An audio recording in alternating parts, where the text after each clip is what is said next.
जेसीबीच्या बकेटमध्ये बसून गरोदर मातेला रस्ता पार करण्याची नामुष्की ओढावलेली आहे। गडचिरोली जिल्ह्याच्या भामरागडमधील हा धक्कादायक प्रकार आहे।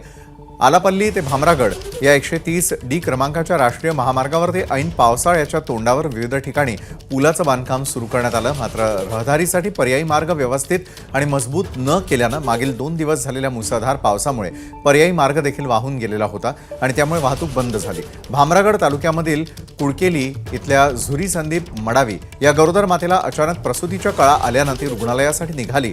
मात्र रस्ता वाहून गेला असताना तिला समोर जाता आलं नाही आणि तेव्हा रस्त्याच्या कामावरती उभे असलेल्या जेसीबीच्या बकेटमध्ये गरोदर मातेला बसवून तिला रस्ता पार करून देण्यात आला।